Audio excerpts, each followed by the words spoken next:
Hey everybody, welcome back. I'm Mark, the Diabetes Diet Guy, bringing you a bunch of free information about optimizing your glucose levels and living healthy lives. If you haven't done so already, head over to the blog diabetesdietguy.com, where we got a bunch of free information at your service to help you get on top of your diabetes. If you need an extra helping hand, we have inexpensive programs that coach you through it step by step for type 1, type 2 diabetes and weight loss at the time of filming. Or if you need an even extra helping hand, we have a consultancy service for people that just need that personalized touch. But anyway, that's not what you're here for. What you're here to learn is what you can eat for dinner with type 2 diabetes. Now this is going to be a whistle-stop talk, so I don't want this video to go on too long, and I have blogged extensively about some of these subjects. But let's make it a bit more specific to a certain meal of the day, the biggest meal of the day, and this one thing is going to help you get on top of your glucose levels and improve your overall control. So let's go. All right, so step one, this is something I have blogged about a lot, so check out the blog or look at the videos on the page. But it's understanding the foods that affect your blood glucose levels. Now this is your carbohydrate containing foods, anything starchy, bread, rice, pasta, cereal, potatoes, any of those types of foods are turned into glucose when you eat them. Any form of sugar, processed sugar, cakes, biscuits, sweets, actual sugar, delicious stuff, they affect your blood glucose levels, as does natural sugar like in fruit. Fruit's healthy, but in the context of type 2 diabetes, it can be too much of a good thing. Doesn't mean fruit's bad, it just means that your body can't control or handle too much of that sugar. You also get a little bit of starch in beans, pulses, lentils and chickpeas. Not everyone's favorite, but they do contain some, although their primary nutrient is protein, and a little bit in milk and in yogurt. The sugar in that is called lactose. You've probably heard of it. Which means we have very little or no carbohydrates in vegetables and salad containing foods and in protein foods like meat, fish, eggs, nuts, seeds. Also vegetarian options such as tofu, soya, corn, and very little amounts in those beans, pulses, lentils, chickpeas, those legume foods. Cheese and fats like spreads and oils do not have any carbohydrates. They are high in fat, so they can lead to weight gain if you're eating too much of them without changing anything else in the diet to accommodate them. So how do we start to get into the mindset about what to eat? Now most patients ask me for a meal plan. Just tell me what to eat meal by meal. Now I don't do that. Problem is, one, they get bored of it really quickly. So I put in a ton of effort and a ton of time writing out these wonderful recipes and these meal plans, and then they don't do it because it's boring. No one wants to eat like that. So actually what's better to do is just teach you the general principles about how to think about your main meal or any meal in your day, and then apply those principles to it. So how do we do that? We know it's the carbohydrate containing foods that affect our blood glucose levels.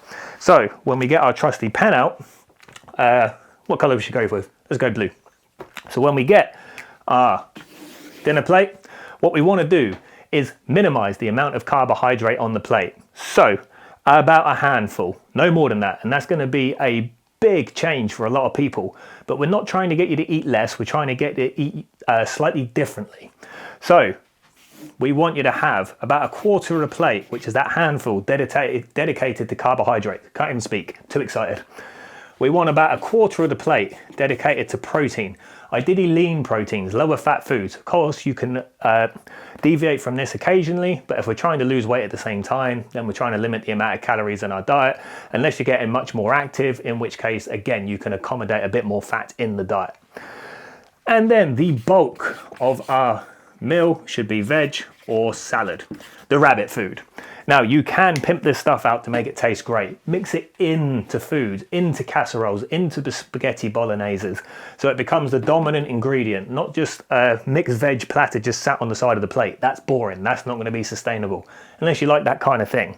But when we separate out the foods in their individual constituents, this is the breakdown, and you should repeat this at most meals. It's no good having a big bowl of cereal for breakfast, then having a sandwich, a packet of crisps, a bunch of fruit and a chocolate bar for lunch, and then doing this at dinner, because you've already done the damage earlier in the day. We need to be doing this at most meals, okay? So we're trying to eat healthy, obviously try and limit the amount of sugar around this as well, because obviously after the main meal, that's when the cravings start to kick in, and that's when it can be a lot of people's downfall.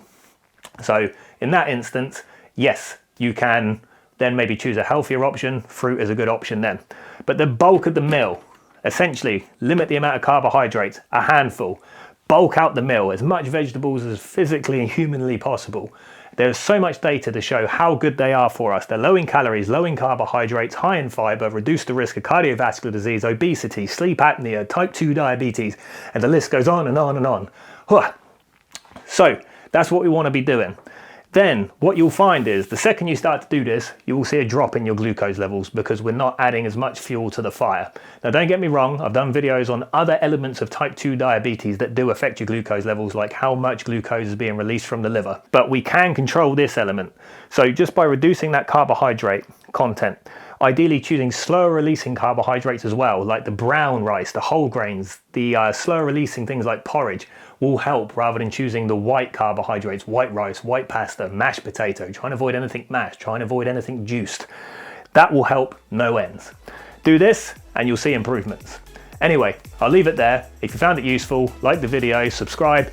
I'm not always the most regular with posting, so turn on the bell for notifications about when I do post. And hopefully we'll see you back at the channel. Remember, if you haven't done so already, head over to the blog, diabetesdietguy.com. It's all there for you. We've already talked about this several times. So it's there for you, waiting for you. So just go have a look. If you need an extra helping hand, we have programs, we have consultancy. So go over there, no obligation, see if it's for you. We'll see you later.